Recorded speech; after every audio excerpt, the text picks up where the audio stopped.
Okay, good afternoon, ladies and gentlemen. Welcome to this Stream C Session 1. We are talking about educational strategies for promoting creativity, especially from the point of education.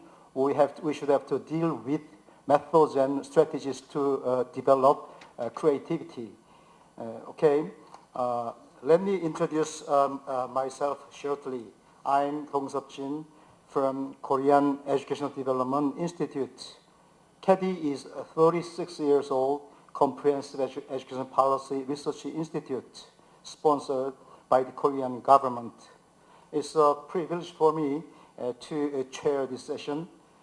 Before proceeding to presentation, I'd like to introduce two distinguished speakers.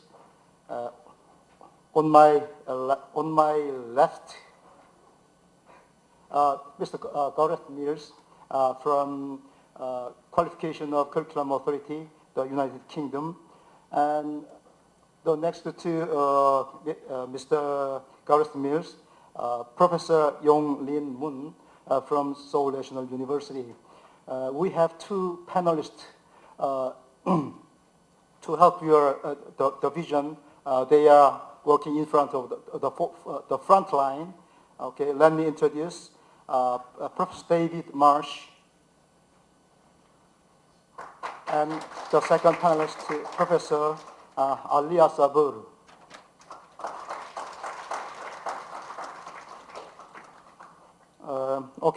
Just to be on the safe side, and because majority of the audience are Korean, from now on I would rather take to chair in Korean. Okay. 그럼 지금부터 한국말로 우리 세션 진행을 보도록 하겠습니다. 우리한테 허용된 시간은 90분입니다. 그래서 우선 먼저 우리 두 분의 스피커 발표를 먼저 들으시고 나서 그 다음에 두 분의 패널리스트의 디스커션을 듣겠습니다. 그리고 그 후에 그 발언권을 플로어로 넘겨가지고 여러분들이 관심을 가지고 있는 코멘트라든지 질문에 대해서 우리 그 발표자와 그리고 패널리스트 함께 어떤 그 대화를 진행해 나가는 그런 방식으로 진행을 하겠습니다. 스케줄에 맞추기 위해서는 대략 발표자들은 15분 정도 발표 시간을 드리도록 하겠습니다. 우선 먼저 미스터 가레트 밀스의 어떤 발표를 먼저 듣도록 하겠습니다. 큰 박수로 환영해 주시면 감사하겠습니다.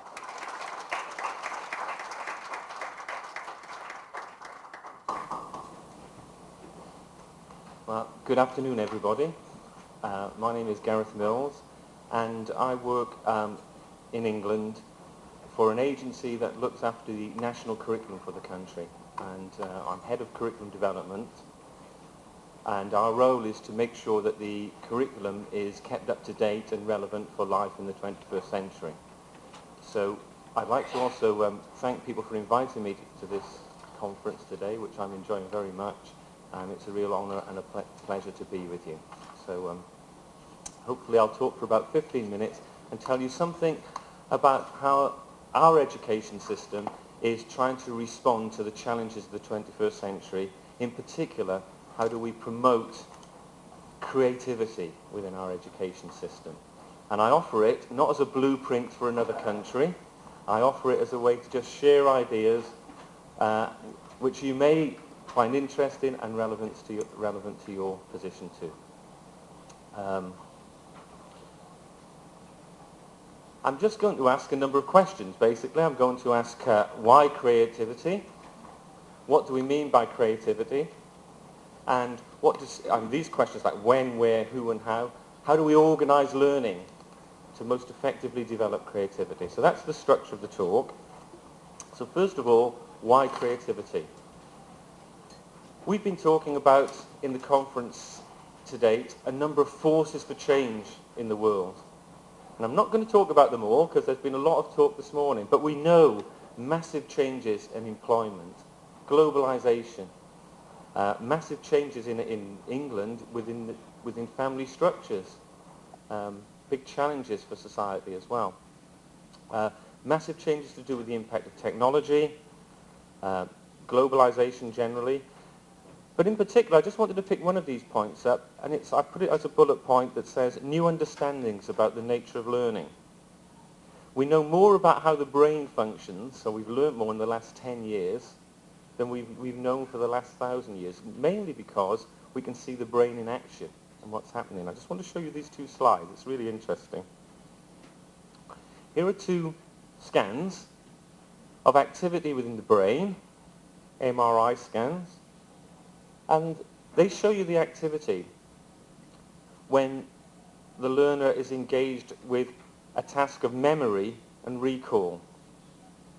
They're asked to remember something and then recall something, and that's the level of activity. And I want to compare it with these two. When you see the level of activity in the human brain, when people are asked to engage in more creative tasks, in tasks of critical analysis, in tasks of generating new ideas. And we also know, we have a phrase where we say,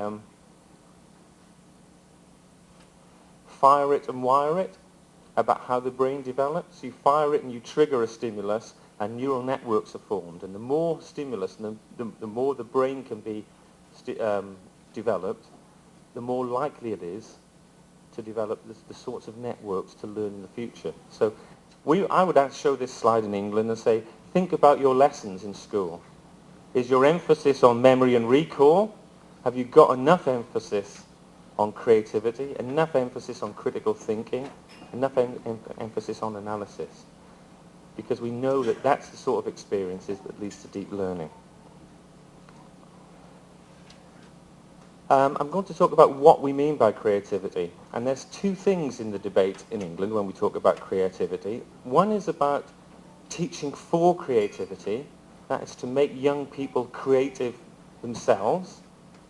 And another theme is how do you teach creatively as a teacher to make teaching more interesting and effective. And I think it's important to recognize the difference between these things. Teaching for creativity and teaching creatively. Teaching for creativity is an attempt to look at the methodologies and the ways that creative people think and operate. And that's what the next slides look at. Rather than try and define exactly what we mean by creativity, we've looked at what creative people do. And we've come up with these 4 sorts of activities that reflect creative behavior. One is about valuing knowledge as an aspect of creativity. It's really interesting that if you think about who visits most art galleries, artists visit art galleries, scientists read science books. If you're passionate about a subject, if you're creative, you engage with it. And so often creativity doesn't come from a blank page. It isn't just a spark sent from the heavens. It is built on strong knowledge of the field. There's a famous quote that Newton said, "If I've seen further, it's because I've been standing on the shoulders of giants." So his creativity comes from an important knowledge base. Creative people make connections between different areas of learning. They don't find themselves necessarily siloed in one specialist area. They can see connections. They use analogies and metaphors. They like to play with ideas. And they understand that failure is an important part of the learning process. You fail forward to achieve. You try again, you try a different idea, and you move forward in that way. And failure's got to be seen as a stepping stone towards success. And creative people are willing to fail as part of their learning. And you critically evaluate. You go back, you change, you amend, you modify. So you're willing to persist. These seem to be the characteristics. And I'm just going to step out and just show you some work from a famous designer. I don't know if you know this person called Jonathan Ive. You'll certainly know something about his work. He's a British designer working in America. And I show you these slides because of the way he generates his ideas, how he uses metaphor. And in his work, he'll sometimes tell you a story of he was sitting down thinking about design, and he was looking at wine gums, or I don't know what you'd call these sweets, these little jelly sweets. And he loved the quality of these sweets and the shape, and the fact they were translucent, semi-transparent. And he started sketching.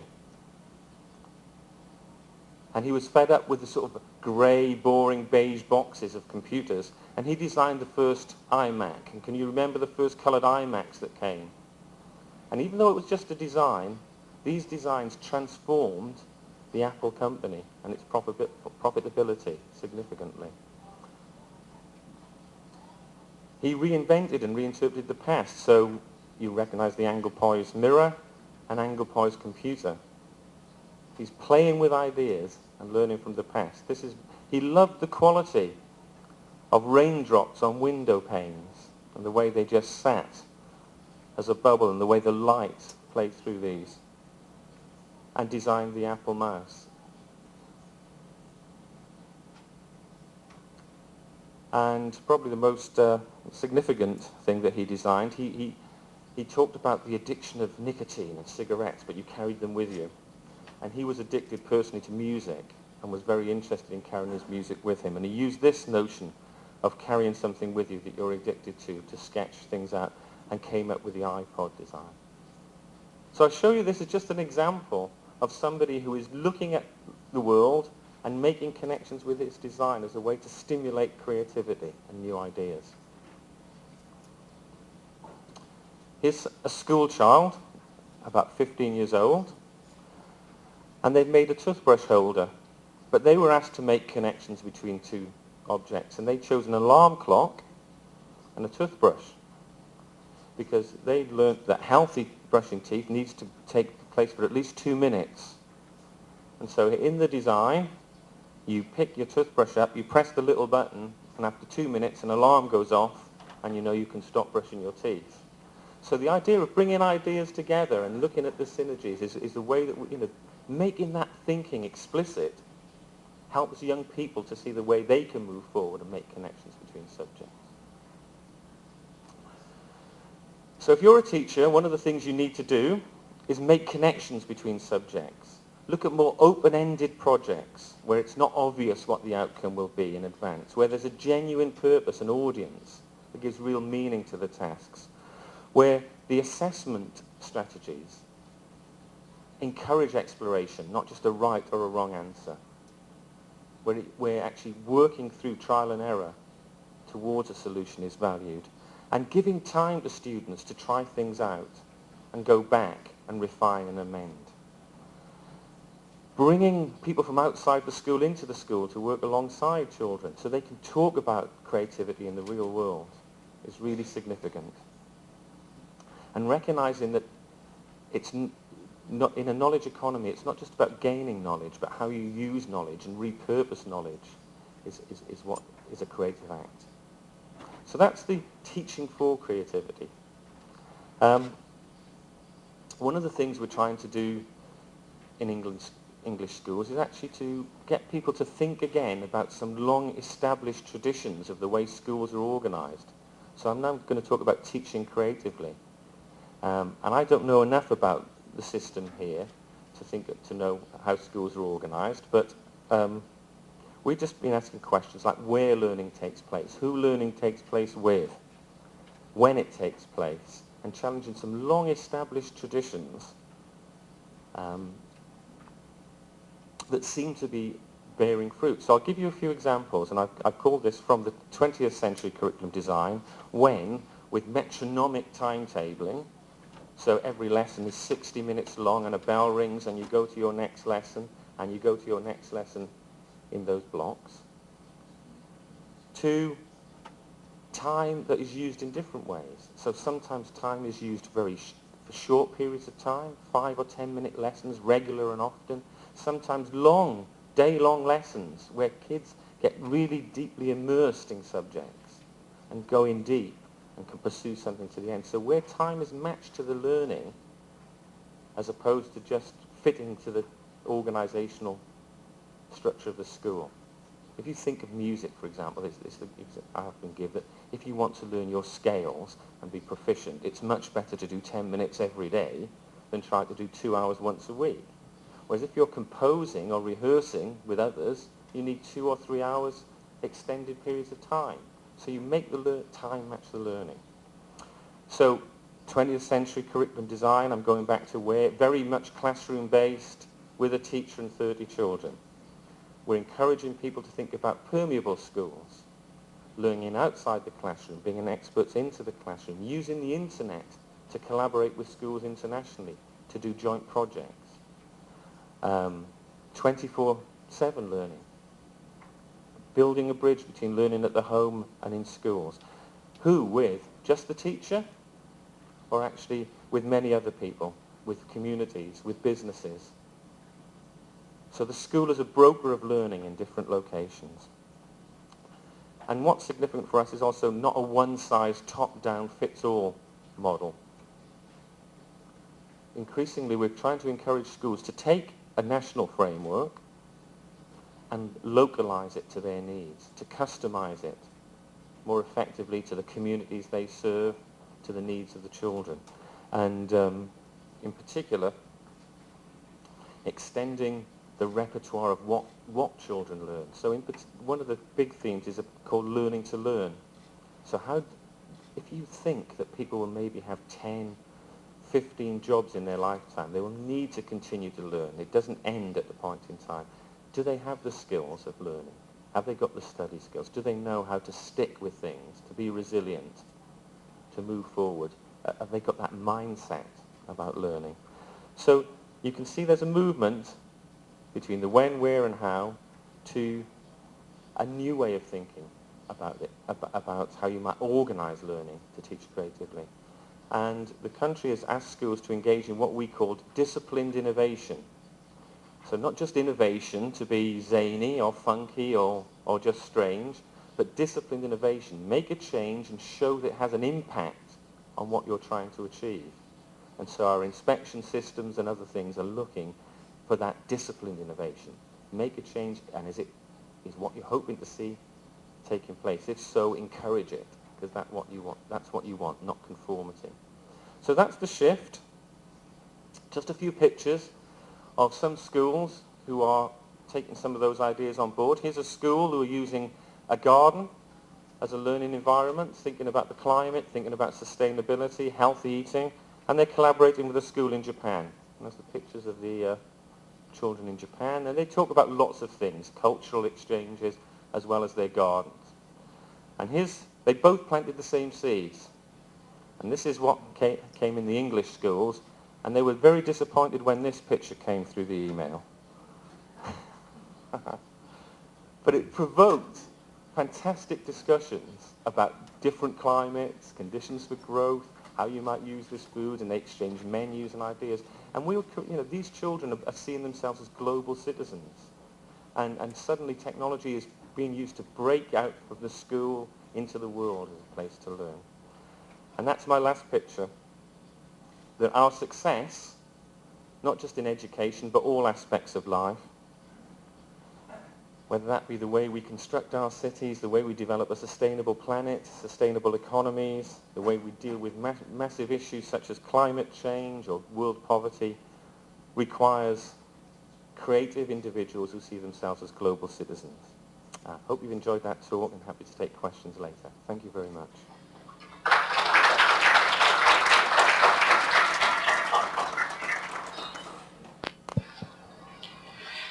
Yeah.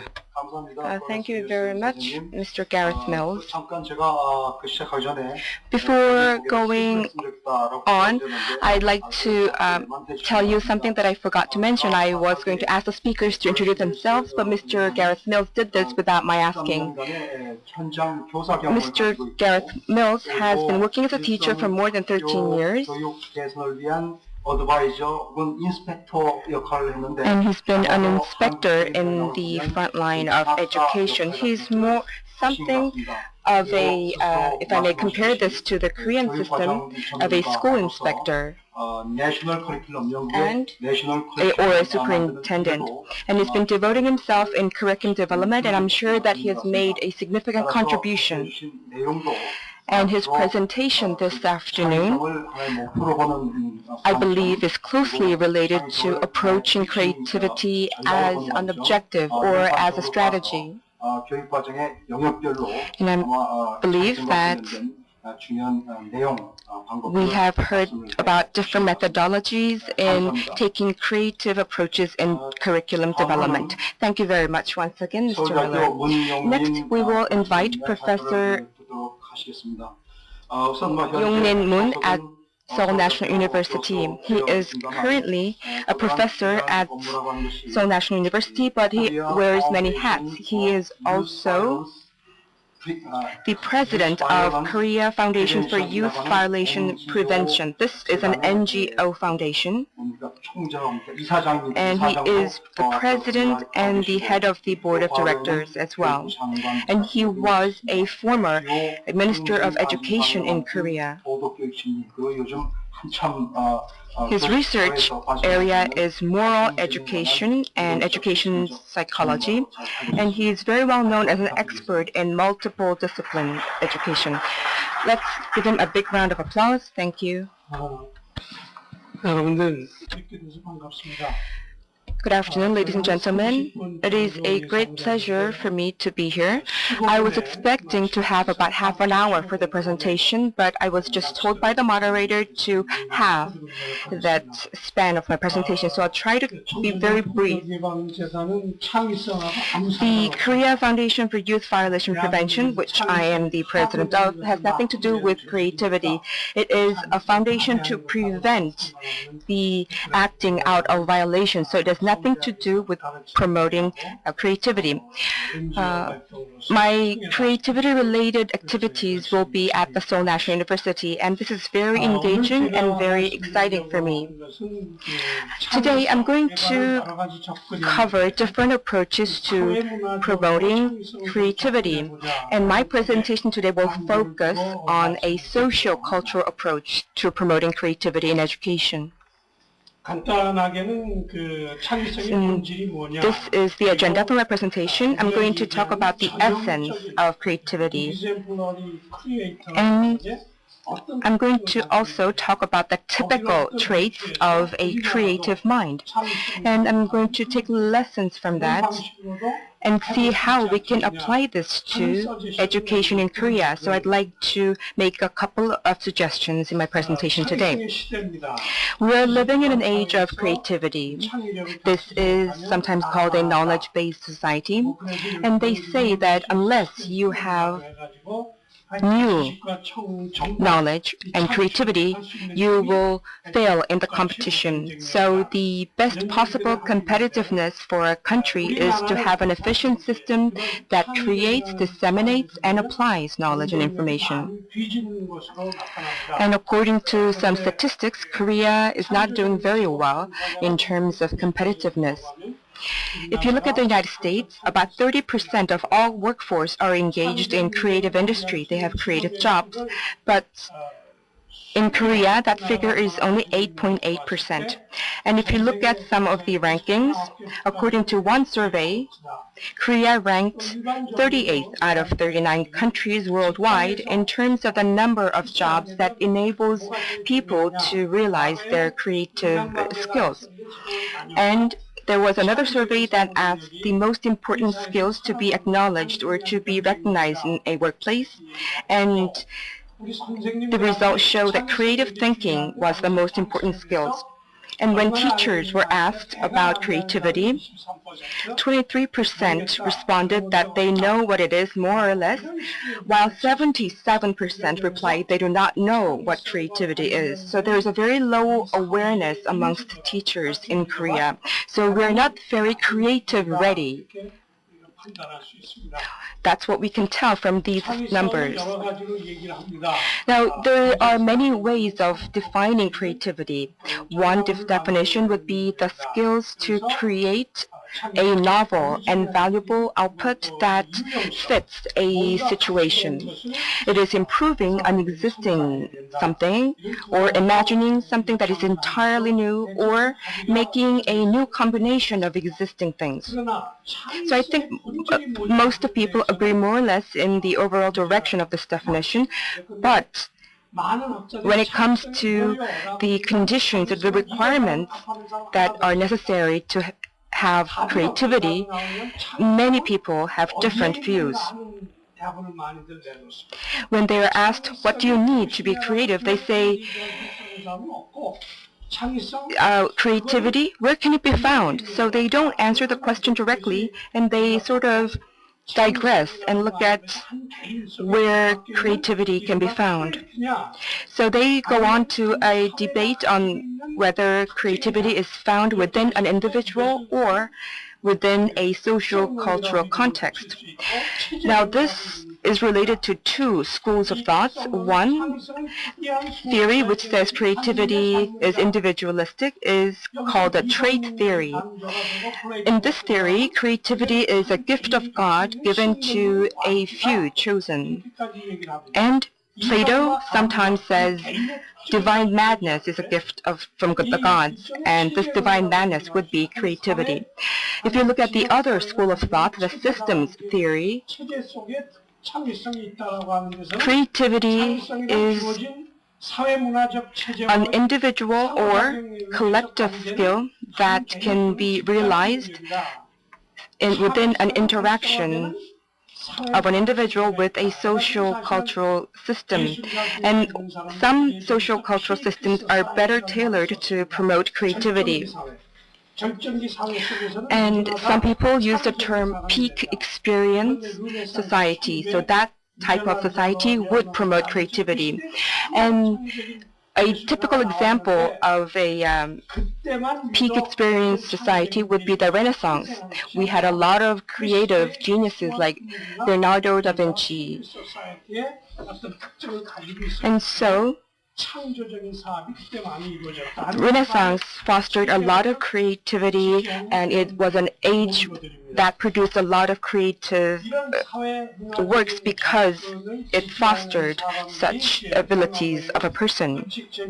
It was an environment that was conducive to that. There are different ideas presented by scholars. These are at the forefront of the social cultural approach to promoting creativity, the Amabile, Gardner, and other scholars. A Korean scholar is included in this list. He is Professor Nongmun Hwang of Seoul National University. He teaches material engineering. He wrote a book called Think Hard, and I believe this deserves to be promoted worldwide. And Professor Hwang says, anyone, if he or she can think hard about a given problem, can solve the problem in a creative manner through training. I really can relate to this. For about 2 or 3 days, if you teach a student something in an intensive manner, that student can prove his or her creativity and problem-solving skills. So just as long as you can immerse yourself into a problem or think hard about a problem, you can solve it creatively. That's what Professor Hwang argues in his book. Now I'm still talking about the systems theory. And if I can summarize the gist of the school's theory, it would be as follows. Creative output or idea is not something that is made in an individual's brain, but it is the result of synergism based on diverse conditions. And it says creativity is not created by chance in someone's head, but it is created within the framework of interactions between people's thoughts and their social cultural context. So it's not an individual skill, but rather it comes from a systematic or the qualities of a system. And according to the scholar Amabile, a creative output becomes creative once the professionals in that relevant domain acknowledges it is creative. So whether something is creative or not is determined by the society or culture.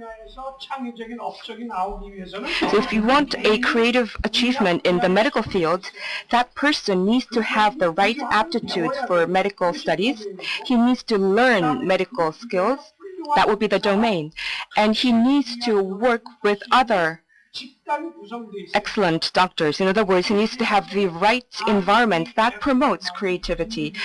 I think I can call this an IDF model: individuality, domain, and field. These three components have to form a triangular balance in order to promote creativity.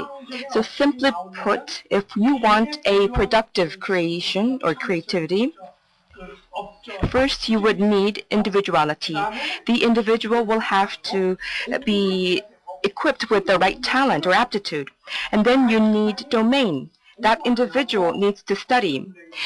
Einstein achieved excellence not because he didn't study, but because he devoted himself to studying the field of the discipline of physics. Picasso was not an undevoted artist either. He devoted himself to art and painting, and he matured his skills. Another example is Mozart. He was a musical prodigy, but he was able to actualize those skills because his father fostered those skills, and he had a competitor that further provoked this spirit of competition in him. So you can look at these different components. The last part will be related to the F, the field. So you need to have these three components in the IDF model. Of course, Picasso had innate or inherent skills or aptitude, but he had the right kind of father. His father was also an artist, and his environment was conducive to his being absorbed in honing his skills. He had the right kind of people around him. So because Picasso met the three components of this triangular model, the IDF, he was able to realize his creativity across his entire lifespan. One example that is contrary is Jung-Sup Lee, because he met the I and D factor, but he didn't have the right field. He was a train station porter. And another person, genius, Seung-Up Jang, met the I factor, but because he was a farmhand and he wandered from place to place, he couldn't meet all of the three factors. So in the case of Picasso, he was able to achieve life-spanning creativity because he met all of the three components. In a book called Creating Minds, the lives of 7 creators were analyzed: Sigmund Freud, Albert Einstein, Pablo Picasso, Stravinsky, T.S. Eliot, and Graham Gandhi. These 7 creative minds had something in common. An IDF model could explain how they could achieve the creativity, and they had something in common. Now, scholars like Gardner or Professor Huang and other people, they mentioned the following 5 factors as the commonality shared by creative minds.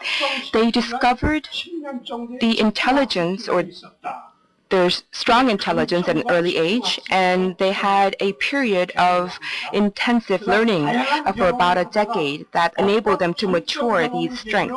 And they experienced different things, and they happened to enter into that particular domain because they had a peak experience that made them excited passionate and curious, and that enabled them to trod into an area where no man has ever walked before.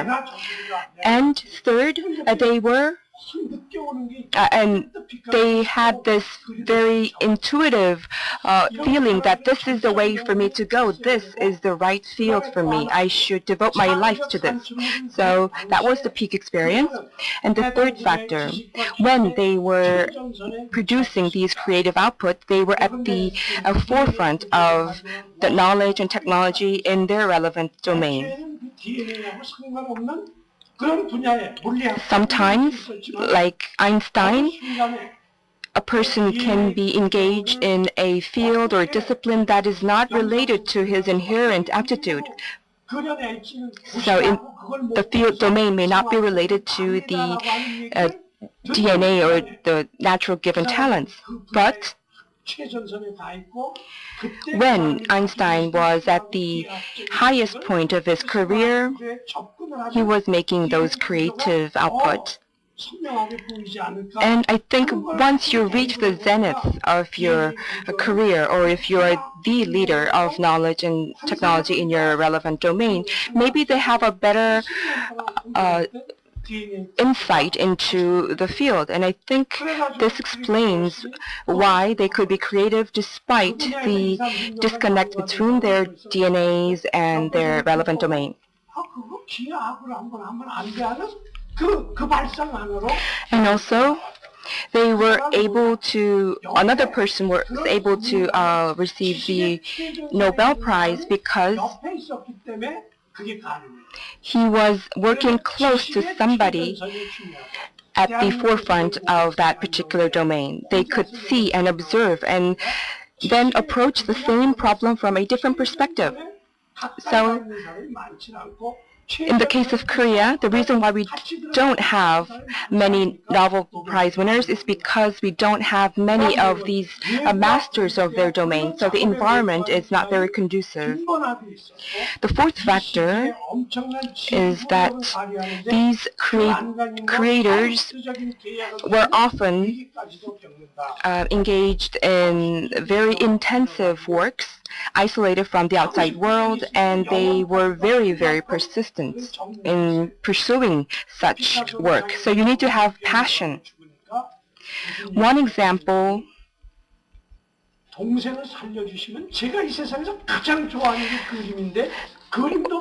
instance, would be the case of an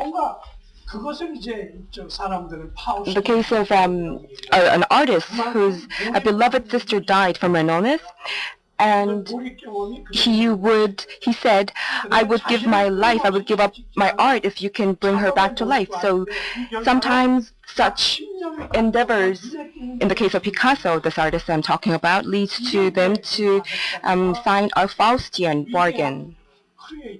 So such immersion leads to creativity. And fifth is they have this amazing drive that keeps them to engage in their work relentlessly. So these 5 factors are shared by creative minds, and this was the content of the book that I was talking about. Now moving on to creative education, 2 approaches. First is the HRD, Human Resources Development approach, and the second will be pedagogical approach. And I think most of us here will be more interested in the second approach. We need to think about the education methodology or the heuristics for fostering creative talent. What is the objective or the goal of a creativity education, and who will the target be? And what is the right curriculum for creativity education, and what are some of the teaching methods for education that promotes creativity? Now let's take a look at the first factor, which is the goal and the target of education. I think there should be some improvements made to the existing education paradigm here in Korea. If you look at the case of Korea, we are more focused on identifying or discovering individuals who are gifted, very an issue that is of great interest to Korean parents is whether their children are young geniuses or gifted children.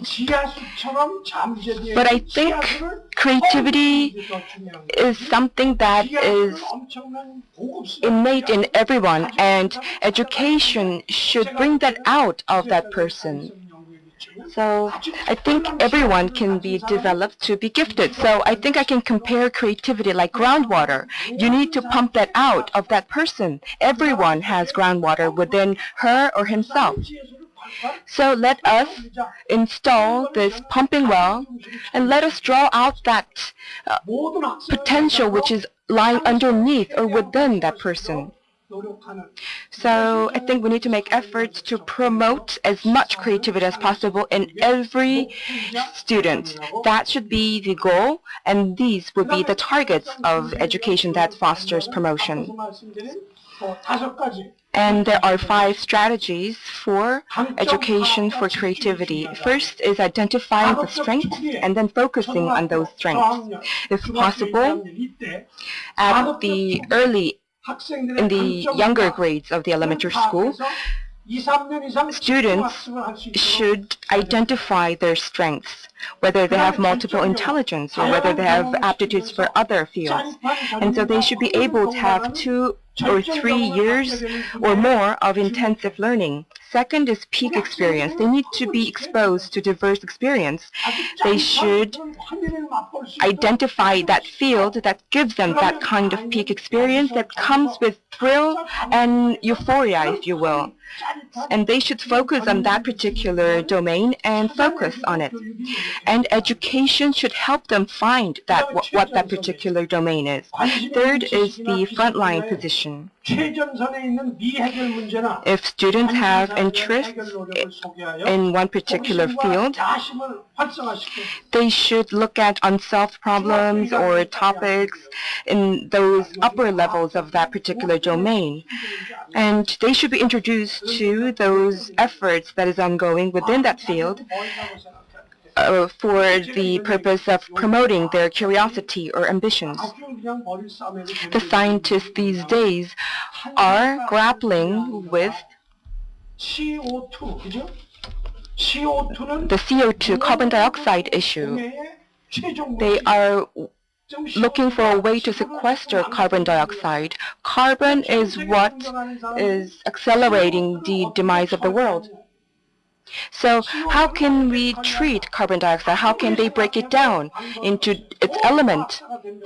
And to date, no solution has been found, although each and every scientist in each and every country has been engaged in this. The best solution to date is to bury it in the bottom of the ocean. So carbon dioxide could be a simple problem. It appears to be a simple problem, but there hasn't been a solution. The only solution that they have come up with so far is burying it on the ocean bottom. But one person raised the question, if you can break the compound down into elements, we have carbon and oxygen, and they're very helpful elements. So they're thinking, the scientists are thinking, whoever can break down carbon dioxide into carbon and oxygen, that person would be very rich. And when these student teachers are exposed to this problem, they think, I've learned about hydrolysis. Can't you do that? I can't understand why these eminent scholars or scientists cannot decompose the carbon dioxide. So if you tell such efforts which are ongoing on the front line of a particular domain, the students will think about, oh wait, can I find the solution? They will be more curious, and they will be more aspiring. And we have many fields where the best of the best are still trying to solve a problem to which no one has found an answer. And I think introducing these efforts to the students would be a good way to foster creativity in our students. Fourth strategy is immersion. They forget to eat or sleep, or they don't realize how fast time is passing by, and engage in something they're interested in. They are engrossed and absorbed in the particular subject. And if students can do that, if they make this a habit and acquire those skills, they can be creative as well. And then finally, they need to have passion and confidence in self and pride in whatever they're doing. So I think if we can apply these 5 strategies in education here in this country, I think we can achieve a successful education that promotes creativity. And this slide is a list of suggestions that I have, which I believe could improve the education environment. First is elective evaluation system. Students here in Korea have to study a number of different subject matters. So if they can cut down that number of courses they should devote themselves and save time, I think they can take the time and use it elsewhere. So we should maybe adopt the system that is used in colleges. Maybe students in our high school could elect whatever courses they want to listen to in a semester, and they can choose 3 or 4 courses they want to focus on and be graded on those courses, while the other subjects could be graded on a pale or fast basis. So as long as the students pass the thresholds of a basic scholastic aptitude, that's okay for them. So they should be given the choice of choosing the subjects of their interest and focus on that. So if we have this type of elective evaluation system, we don't have to eliminate any of the subject matters in our curriculum, while at the same time help our students to focus on whatever subjects they want to study and limit the number of subjects. Second suggestion is promoting the activities of student clubs by fields of knowledge or technology. Students here in Korea are studying too much. They are studying all the time, but I think they should be engaged in a learning by fun as well. And third suggestion is having a very hands-on experiential activities for students. Maybe they could take industry tours. They could look for themselves what is required in the workplace. And fourth, the education system needs to have the right to human resources and the material resources that can effectively demonstrate the forefront of knowledge and technology. There was a initiative by Google recently. I don't know if you saw it, but it was a contest for $10 billion award, and I applied for that contest. 2 other people who are about my age and I got together and talked about what we could do for this contest, an idea to change the world. Google was looking for these ideas. If we come up with the right idea, we can win $10 billion, and we already wrote agreements amongst ourselves since we were 3. We had to divide that money. One of them was an attorney at law, and we wrote this contract that if we win this contest, we would take away $3.3 billion each, and $1 billion would be used for other basic expenses. There are some some Nobel Prize winners who are now retired. We could maybe get them to volunteer and buy a chartered plane and get them to board that plane, and let's have them travel the world. So they would get on these planes of their own initiative and say land in Nepal, and then they can teach the children for what they received the Nobel Prize, and they can also tell the students what are some of the unsolved problems in their relevant domain. And then after that, we can get them to board the chartered plane again. We can stop by Korea and then go to a remote province here in Korea. And then they can once again share why they got the Nobel Prize and what are some of the unsolved challenges in their particular domain with the students in that area.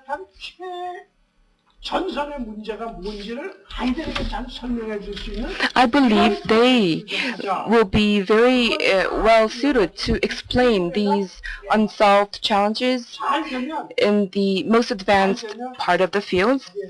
This will be a very good project, and I submitted this to Google. If we win this contest, we could get a chartered plane, pick up these volunteers or retired Nobel Prize winner volunteers and go around the world. That way we can have access to the youth across the world and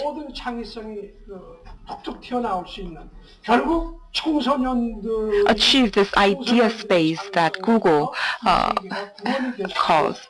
This will save humanity. And eventually, this will give birth to creativity and bring out that dormant creativity within the younger generation of this world. It is important to make Korea a creative nation, but not only Korea, but the entire world as well. I believe that's a very important mission for all of us. I will let you know if I win that Google's contest. Thank you very much for your attention.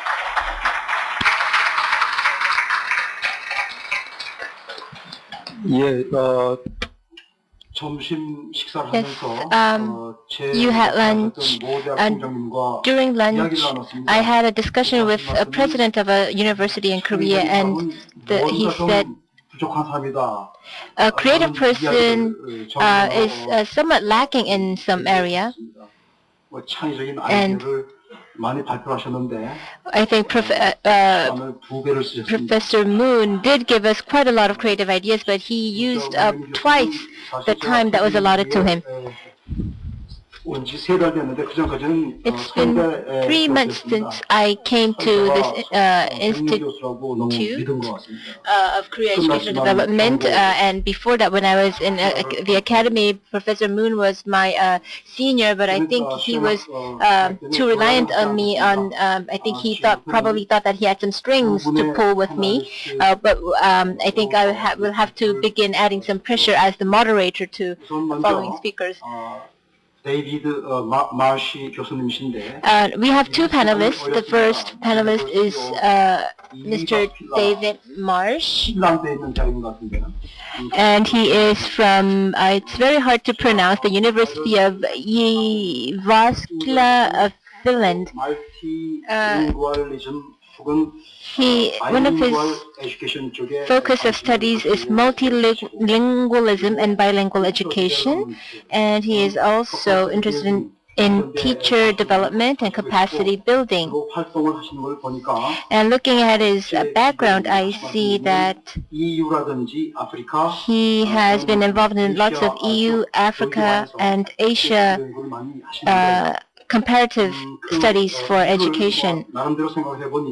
And I thought why he had such distinct background, and I found that he was born in Austria, he was educated in the UK, and he is currently working in Finland. So he truly has a cosmopolitan experience, and I think that may have had a great influence in the areas of interest that he's currently pursuing. So the mic is all yours, Mr. Marsh. Right. Thank you very much indeed, and thank you to the two highly esteemed speakers just now, Professor Mills and Professor Moon. I think we could call this the 2M seminar for really covering such a lot of ground so comprehensively from different angles. And I think as a discussant, our task is to try to pull these together very briefly with respect to the main title, which is Education Strategies for Promoting Creativity. Now, I live in Finland, and I was thinking about what Professor Moon said as creativity as groundwater, because in my country we have a lot of lakes and a lot of rivers and a lot of groundwater. Finland is high on the creativity index, and it's also, like Korea, very high in terms of PISA accreditation and so on. And I just want to make a few comments. Number one, children are changing. We are seeing that Generation C, Generation Cyber, those children brought up on the game consoles, on the internet, really do have different learning styles. And I think this came out very nicely in both of the presentations. We need a competence leap, yes, to bring out more creativity, but we have to recognize this substantial change in advanced countries where broadband access, etc., is so very, very high.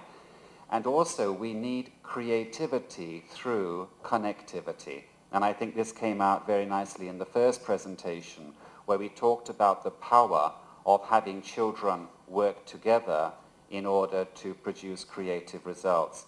My second point is to do with the word gatekeeper. And I think we have sometimes in our countries excellent teaching workforce, which is sometimes constrained. And if it is constrained by anything, it is often the exam systems which constrain the teachers who have the ability to bring out the best of young people, but who can't because of social pressures relating to examinations.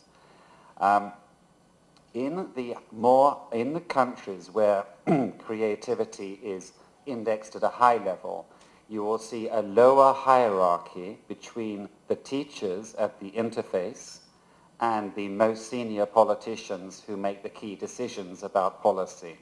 And that dialogue seems to me to be an essential aspect that needs to be looked at if we want to bring out the creative, positive creative changes that we have in the country. Thirdly, the environments in which our children, our young people, our slightly older university students work. For hundreds of years, we've known about good education. We've known about, 100 years ago, we have people like Piaget, Vygotsky saying, in the classroom, every child should be a scientist. And this came out very nicely in Professor Moon's presentation here. If we want every child to be a scientist, if we want to bring out the best in as broad a range of children as possible, we have got to look very carefully at the methodologies being used in the environment. And constructivist methodologies have recently been highlighted in work in the neurosciences, published, for example, through the OECD SERI, as being absolutely the methodologies for the 21st century, and I think that point came out too. Just to draw this to an end, let's move to the neurosciences. Thank you, Professor Mills, for teaching us a new expression, the fire and wire. I thought that was a good one. The neurosciences, is now changing, debugging what we call neuromyths. People have been making money out of the word creativity for about 10 years. And it's been used and exploited in bad ways as in good ways for some time. But we are now, as we saw in the first presentation, at a point where we are able to look into the brain and we are able to see how people think creatively, how innovation happens. And what is so fascinating, and I was thinking of this when we were looking at your slides, is the recent work that's been done on romantic love. It can be found on a website called TED, T-E-D, and it's serious work. It's very cruel work, actually, because it studies people who have just fallen in love, those who have just fallen out of love, and those who have been in love for a long time. It's well worth looking at in case you're interested in education, because they are identifying the same kinds of areas which we saw in the first presentation as where stimulus, where the neurocircuitry actually results in creativity. My final point. We have all around us a process of convergence. Yeah? The mobile telephone in our pocket is no longer a mobile telephone. It's a multiple three-player, it's a camera, it's whatever. We have convergence in economies, but we also have the need for convergence in education. And that convergence is not happening in some key countries which are tackling the very issue here, which is how to employ or use educational strategies for promoting creativity. And I want to finish this off with the last point, which is that curricular integration, modular curricular integration, is appearing very rapidly as a markedly modern way of trying to bring out the very best of the broadest range of children in terms of creativity. Thank you.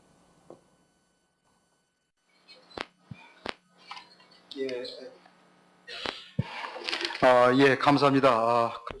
Thank you very much. The changing education patterns of the new generation was the topic that he was stressed on. The new type of learning patterns. And Mr. Marsh also touched on the importance of convergence and the integration or curricular integration in education that fosters creativity. Next, we will hear from our second panelists, followed by Q&A session. The second panelist is Professor Alia Sabur, and she is currently a professor at Advanced Technology Fusion Department. She is a professor of Advanced Technology Fusion at Konkuk University. I looked at the profile of Professor Sabur, and it says that she started reading at 8 months old, and she advanced to college from 4th grade. And when she was 14 years old, she graduated from Stony Brook University summa cum laude. And I don't know if I can say this, but she is not quite 20 years of age, maybe 18 or 19 years old. She is the youngest full-time professor in the world. And if I can further tell you about Professor Sabur, she is a musical prodigy. I don't know exactly what instrument she plays, but her musical skills are excellent, and she also performs with orchestras. I don't know what she majored in, but I understand that she studied materials engineering, or maybe her interest is in that discipline. So, Professor Sabur, a big round of applause for Professor Sabur. Thank you.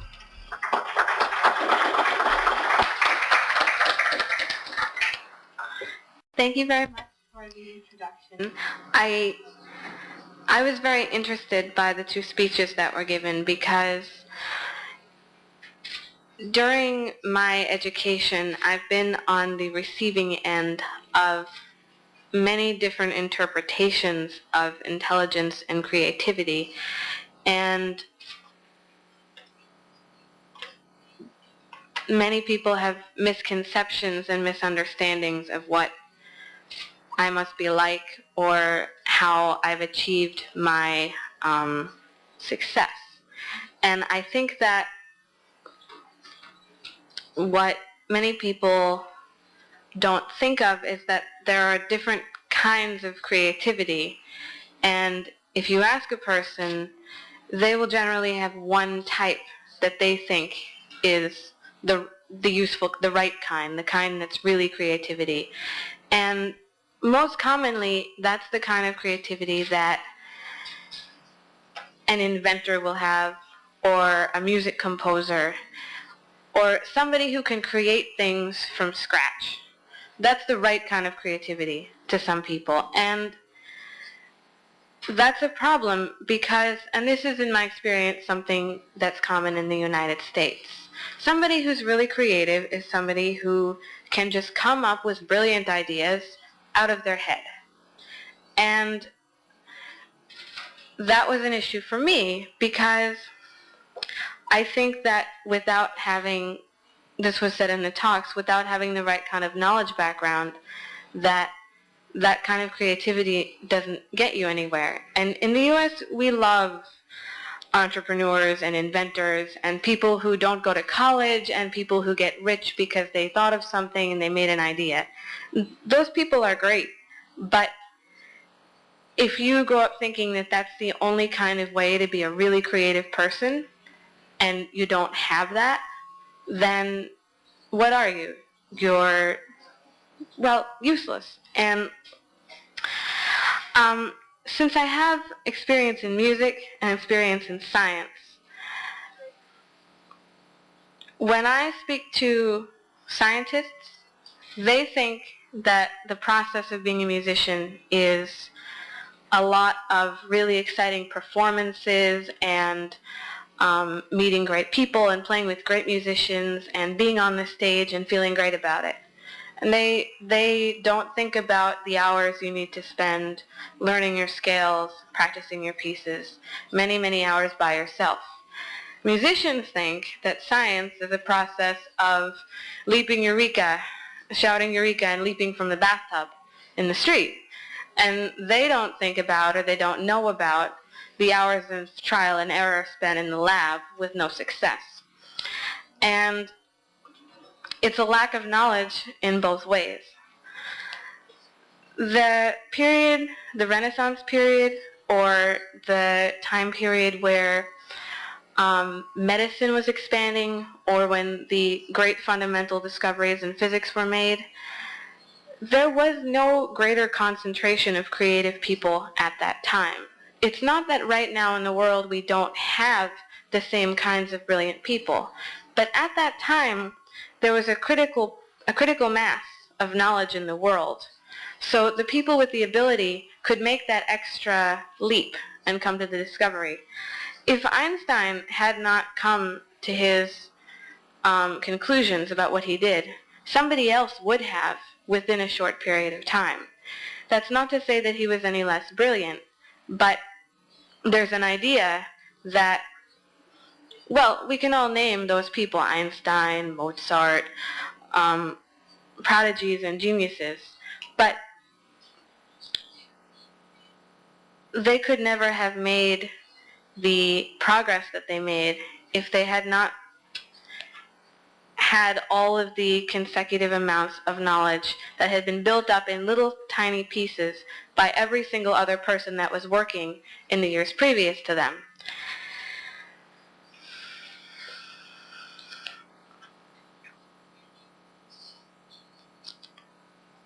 As far as the more practical aspects of that, I think that the key for students who are learning is not the exact knowledge in the subjects that they're learning, but the key is that they need to learn how to learn. And that if you can teach a student something, then they get a little bit of knowledge. But if you can teach them how to learn and how to gain knowledge on their own, then they'll be able to do it themselves.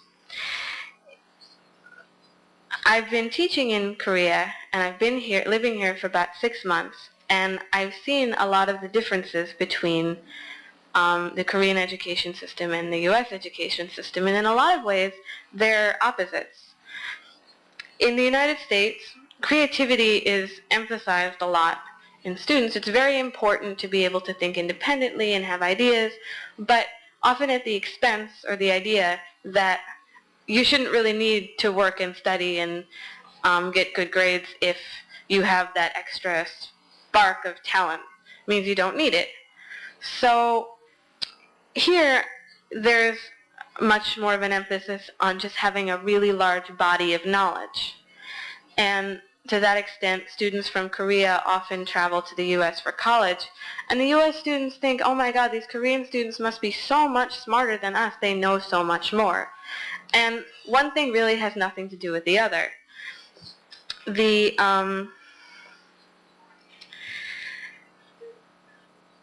trouble with the way that subjects are taught, at least what I found when I was learning, was that there's very little connection between different subjects. Subjects are taught on their own. If you learn math, you learn math. If you learn science, you learn science. And just as an example, the two are connected. mathematics was created because of scientists, and they weren't even separate in the beginning. Philosophy, science, math, they were all one large subject. But in school, if you learn math, you go to math class and you learn how to add some numbers. Whereas if there was some context or some connection, then students would be able to make more connections and to be able to think. And in my classes here, I've had to say, I don't mind if your idea is wrong, I just want you to have an idea. You know, I'm going to sit here until you can think of, here's a really hard question. I'm going to just wait until you can think of what the answer might be and a reason for it. It doesn't matter what the idea is or if there's a huge flaw in your reason that you haven't thought of. But in graduate school, the emphasis needs to be on the future. It's not about what you know, it's about what you can do with what you know. And it's the body of knowledge and the ability to do something with the body of knowledge. And the emphasis can't be just on one or on the other, you have to have both. And this is the triangle that Professor Moon was talking about, the aptitude, the knowledge and the learning, and then the environment to do something with it. And without those three factors, you can't manage it. And the trouble with the education system in different places is that the triangle is just hopelessly unbalanced. That's what I found in my experience, my discussions with people. Many, especially in Korea, people want to know what my secret is, as if I have some kind of magic formula that I can tell to the young students here that will make them brilliant. And I always have to say, I'm sorry, but I just don't have it. If I did, I'm sure I would be very rich. But I could bottle it and sell it to the youth of the world, but I don't and I can't. And I have to tell them I wanted to learn and I was motivated and I had a lot of hard work. And that's all I can tell them. And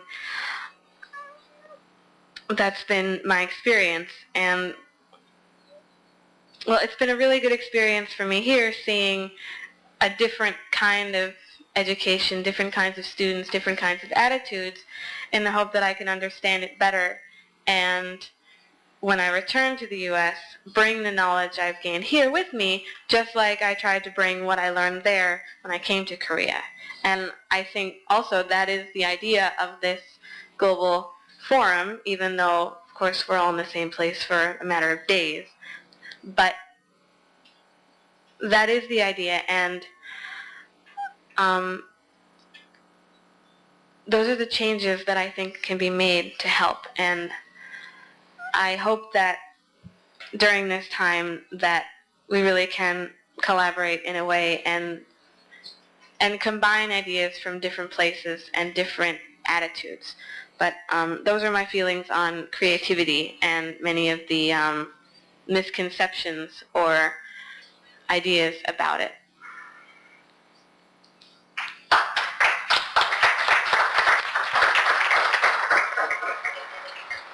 예, 제가 시간이 있었다면 Yes, if 후속 질문을 if I had more time, I was going to ask some questions, but it seemed that the panelists knew what I was going to ask, and they have already covered the questions that I was going to ask. So now I am left with 4 minutes.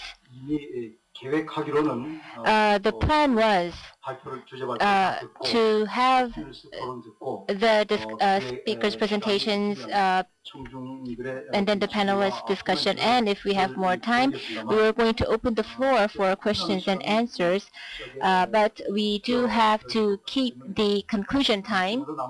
So for the next 3 minutes, I would like to use my right as the moderator. The many issues that we have to do with the actual teaching field, the school setting, the education setting, how to be able to bring more to develop more creativity of our children. And in the current setting, I think the role that has the highest level of influence is teachers. So how can teachers educate students, children, to bring out their creativity to the utmost level? We've heard ideas on design implementation. We've also heard from Professor Moon the model of IDF, individuality plus domain plus field.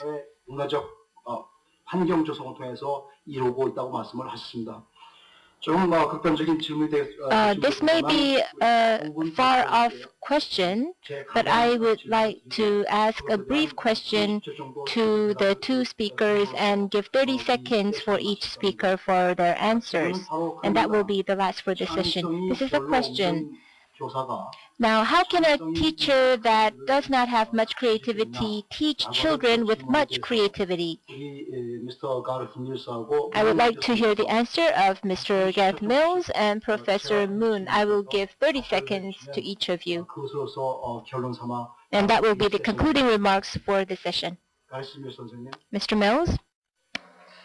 I believe, first of all, that everybody has creativity. I believe everybody has creativity, and even if teachers may start feeling they're not creative, I think you can find that creativity by talking very explicitly about what creative activity looks like. There are techniques. I mean, I showed you some of the slides of Jonathan Ives. There are the Edward de Bono techniques to generate ideas. So I direct people to those things to get started, first of all. And I would then challenge people to say, look, many teachers define themselves by their subject expertise and their domain. And I would encourage them to reach out to other subjects and look for connections. And through those connections and through people coming together, often you can see a spark of opportunity to explore with young people. Give them real tasks, real challenges.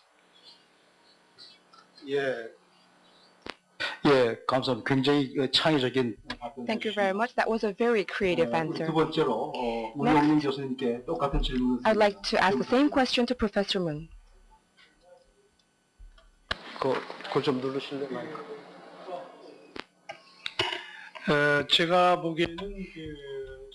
I feel that creativity is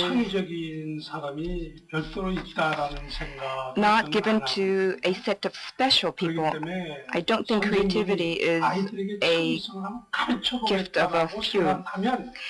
So if a teacher believes his or her student is creative, he or she should just focus on teaching that student in a creative manner. I think that would be the way. There is a legend or a myth. Mozart was gifted only in music, not in other fields. In the same way, if teachers think really hard and think really deep, day and night, about how they can teach their students to be creative, I believe that kind of teacher will be the most creative teacher. I used twice the time I was given for my presentation, so I apologize for that. Please turn on the microphone. Well,